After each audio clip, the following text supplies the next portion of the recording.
கலிலியாவுக்கு வந்தது மாத்திரமல்ல, கலிலியாவோட சமாரியாவுக்கு என்ன செஞ்சாரு? போனார். சமாரியாவோட யூதேயாவுக்கு என்ன செஞ்சாரு? போனார். அப்போ இயேசு எல்லாருக்குமானவர், எல்லாருக்கும் தேவையும் படுகிறார், அத்தியாவசியமானவர். இந்த உலகத்துல நம்ம பிள்ளைகளுக்கானாலும் சரி, நம்முடைய சொந்தங்களுக்கானாலும் சரி, எதையாவது கொடுக்கணும்னு நீங்க விரும்பினா இயேசுவை கொடுங்க. நிறைய பேர் ஒருவேளை உங்களுக்கு குடும்பம் என்ன செய்யலாம் இருக்குது இல்லையா? இல்லையா? உங்களுக்கு விசேஷமா உங்களுக்கு எத்தனை குழந்தைகள் இல்லையா? எத்தனை பேருக்கு நீங்க இயேசுவை கொடுத்துருக்கீங்க?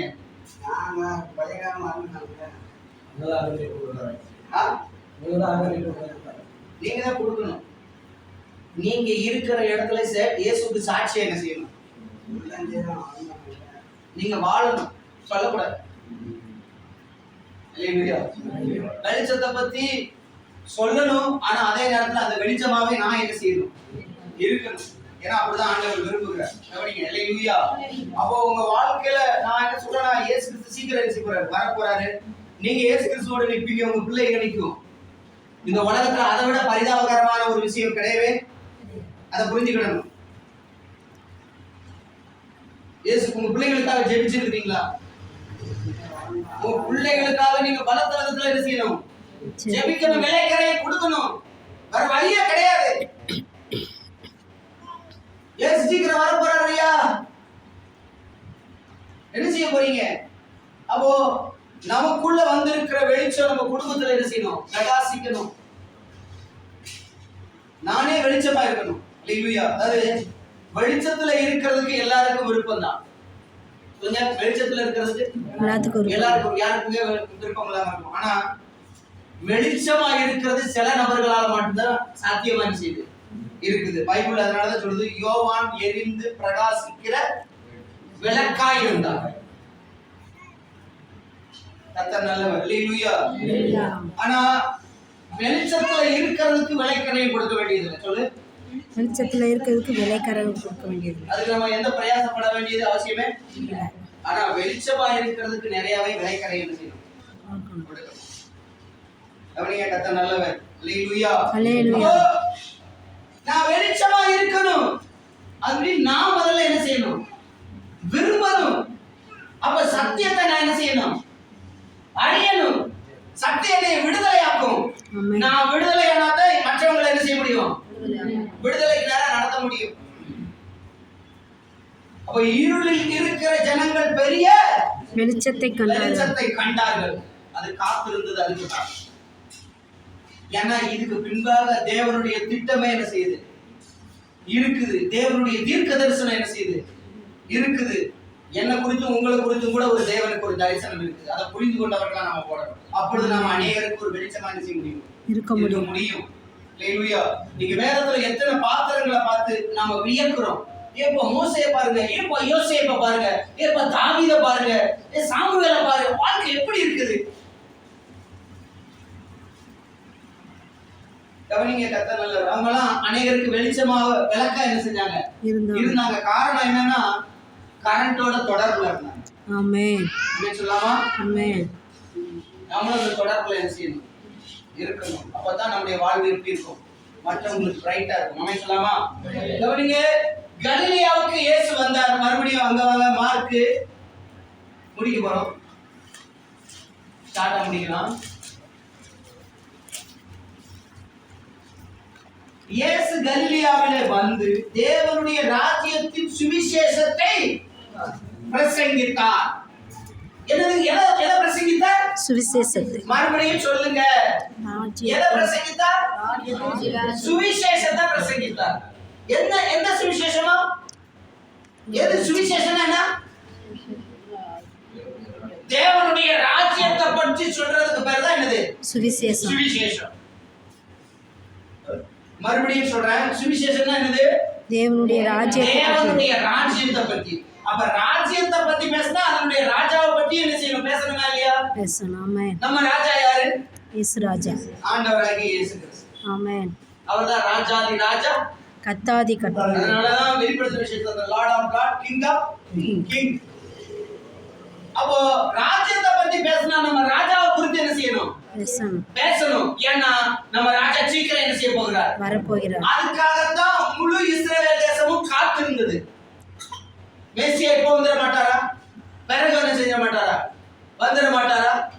ஏன்னா சத்துருடைய கைகள்ல, அந்நிய ஜனங்கள் கைகள்ல அவங்க அடிமைப்பட்டு என்ன செஞ்சாங்க? இருந்தாங்க. தேவனுடைய ராஜ்யத்தை எதிர்பார்த்து கொண்டு என்ன செஞ்சாங்க? இருந்தாங்க. மேசியாவுடைய வருகைக்காக என்ன செஞ்சிருந்தாங்க? காத்திருந்தாங்க. அந்த ராஜ்யத்தை போய் அந்த மேசியாவை பத்தி சொல்றதுக்கு தான் சீசர்களை என்ன செஞ்சாரு? தெரிஞ்செடுத்து என்ன செஞ்சாரு? அனுப்பினார். நான் சொல்றேன், உங்களுக்கு எனக்கும் ஒரு ராஜ்யம் என்ன செய்யுது? இருக்குது. இந்த உலகத்துல இப்போ ஒரு ராஜ்யம் இருக்குது. அது இருளின் ராஜ்யம். நான் சொல்றேன், தேவனுடைய ராஜ்யம்னு ஒண்ணு இருந்ததுன்னா அதுக்கு எதிரான ராஜ்யம்னு ஒண்ணு இருக்கணும்ல? கண்டிப்பா உண்டு. வெளிச்சத்துக்கு ஒரு ராஜ்யம் இருந்தா இருளுக்கும் என்ன இருக்குது? ஒரு ராஜ்யம் இருக்குது. நாம எந்த பிரஜைகள் நமக்கு தெரியும். அல்லேலூயா. அல்லேலூயா. கவனிங்க, நாம் எல்லோரும் வெளிச்சத்தின் பிள்ளைகள். நாம எல்லோரும் வெளிச்சமா வரப்போகிற ஆண்டவராகிய இயேசு கிறிஸ்துவினுடைய ராஜ்யத்துக்கு உரியவர்கள். அந்த ராஜ்யத்துல போகிறதுக்கு முன்னுக்கூட்டி கவனிங்க, முன்கூட்டி இப்பொழுது நாம இங்க இருக்கும் பொழுதேமோ நமக்குள்ள அந்த ராஜ்யத்தினுடைய ஆளுகை என்ன செய்யணும்? சொல்லுங்களேன். என்ன இருக்கணுமா வேண்டாமா? இருக்கணும். ராஜ்யம், ராஜரீகம்னா அதுக்கு ஒரு ஆளுகை உண்டு, ஒரு அதிகாரமும் உண்டு. கவனிங்க, இப்போ அந்த ஆளுகை நமக்குள்ள இருந்தா தான் அந்த ராஜ்யத்துக்கு நாம ஒவ்வொரு நாளும் தகுதிப்பட்டு கொண்டே என்ன செய்வோம்? இருப்போம். திடீர்னு அவர் வந்த உடனே கூப்பிட்டு என்ன செய்ய மாட்டாரு? போக மாட்டாரு. இப்போ அந்த ராஜ்யம் நமக்குள்ள இருக்கா இல்லையான்னு நமக்கு என்ன செய்யும்? நல்லா தெரியும். தெரியுதா? அந்த ராஜ்யத்துக்குள்ள இருக்குதா? அதனாலதான் இயேசு கிறிஸ்து சொல்லுவாரு, அதோ அங்கே என்றும் இதோ இங்கே என்று என்ன செய்வாங்க? சொல்லுவாங்க. அங்கெல்லாம் இல்ல, தேவனுடைய ராஜ்யம் உங்களுக்குள் இருக்கிறது. வாசிக்கலாமா? வாசிப்போமே, பாருங்களேன். அல்லேலூயா. தேவனுடைய ராஜ்யம் எங்க இருக்குது? உங்களுக்குள்ள இருக்கிறது. எங்க இருக்குது? நமக்குள்ள. லூக்கா எழுதின சுவிசேஷம் 17:21.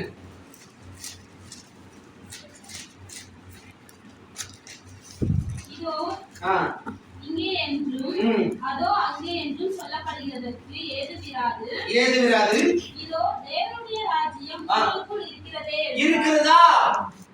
இருக்கிறதே அப்படி சொல்றார் ஆண்டவர். சொல்லுங்க, தேவனுடைய ராஜ்யம் உங்களுக்குள்ள இருக்கிறது. உங்களுக்குள் இருக்கிறது. அப்போ இப்போ நமக்குள்ள அது இருக்கிறதா?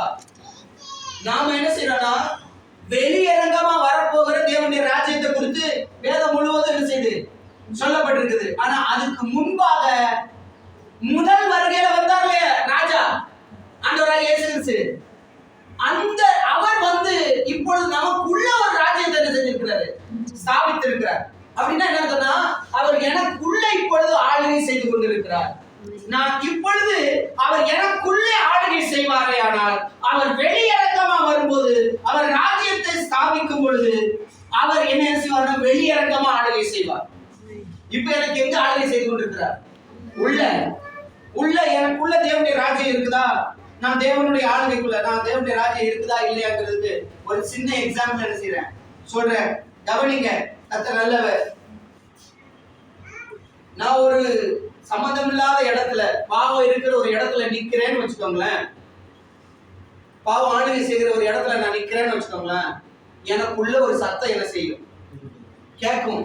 நீ இங்க என்ன செய்யாத, நிக்காத, இது உனக்கான இடம் இல்ல. அதே மாதிரி யாரும் பார்க்காத ஒரு இடத்துல, யாரும் பார்க்காத ஒரு இடத்துல நான் ஒரு பாவத்துல விழுந்து என்ன செய்யறேன்? கிடக்குறேன்னா எனக்குள்ள ஒரு சத்தம் என்ன செய்யும்? கேட்கும். ஏன் நீ இதை என்ன செய்யாத. ஒரு ராஜாவினுடைய சத்தம் கேட்கும். ஒரு ராஜாவுடைய கட்டளை என்ன செய்யும்? பிறக்கும். அந்த ராஜாவுக்கு, இப்பொழுது இருக்கிற ராஜாவுக்கு என் இருதயம் தான் அவருக்கு சிங்காசனம். ஆமென். அல்லேலூயா. வரப்போகிற ராஜாவுக்கு எருசலேமில் அவருடைய சிங்காசனம் அமைப்போம். இப்பொழுது இருக்கிற ராஜாவுக்கு என் இருதயம் தான் அவருக்கு என்னது? சிங்காசனம். உங்க இருதயத்தின் சிங்காசனத்துல அவர் உட்கார்ந்து இருக்கிறாரா? உங்களை அவர் ஆளுகை செய்கிறாரா? அவர் ராஜ்யத்தின் கீழே நீங்க இருக்கிறீங்களா? அவருடைய கட்டளைக்கு கீழ்ப்படுகிறீர்களா? அது நமக்கு தான் தெரியும். அப்படி இல்லைன்னா அந்த ராஜ்யத்துல பங்கும் இல்ல, பாகமும் இல்ல. அதனால இப்பொழுது நமக்குள்ள ராஜ்யத்தை கொண்டு வந்திருக்கிறார். தேவன் ஆவியார் இருக்கிறார். அவர் நமக்குள்ள வாசம் பண்ணி நம்ம சிங்காசனத்துல இருந்து என்ன செய்யணும்? ஆளுகை செய்ய நாம முதல்ல என்ன செய்யணும்? விட்டு கொடுக்கணும், இடம் கொடுக்கணும். இதுதான் சுவிசேஷம். இந்த ஆளுகைய முதல் முறை வந்த சுவிசேஷம் நமக்குள்ள என்ன செய்திருக்குது? கொண்டு வந்திருக்கிறது. அதுதான் இந்த இதே சுவிசேஷம். இன்னொரு முகம் இருக்குது இந்த சுவிசேஷத்துக்கு. அது வெளியரங்கமா அவர் வரப்போகிற ராஜ்யத்தில் நாம பங்கடைய என்ன செய்ய போகிறோம். அல்லேலூயா. அப்போ இப்பொழுது இந்த சுவிசேஷம் எனக்கு எப்படிப்பட்டதுன்னா ஆவிக்குரியதா இருக்கிறது. இனி வரப்போகிற நாட்கள்ல அது எழுத்தின்படியா நிறைவேற போகிறது. ஆவிக்குரிய ராஜ்யம் எனக்குள்ள. ஆமென் சொல்லாமா?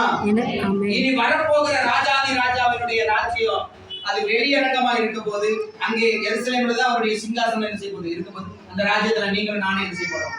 இருக்க போறோம். ஆமென் சொல்லாமா? அல்லேலூயா. என்ன சுவிசேஷம்? இந்த சுவிசேஷம் முதல்ல வந்தா இருளை விரட்டும். இரண்டாவது நமக்குள்ள உள்ள இருளை விரட்டிட்டு அந்த இடத்தை ஆளுகை செய்ய என்ன செஞ்சிடும்? ஆரம்பிச்சிடும். அதுதான் இன்னைக்கு நமக்கு சொல்லுகிற சுவிசேஷத்திற்கான செய்தி. கர்த்தர் இந்த வார்த்தையை ஆசீர்வதிப்பார்.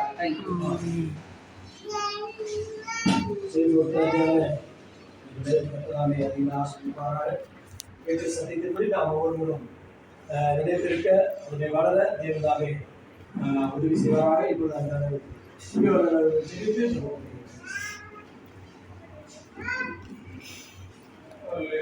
ஸ்தோத்திரமாக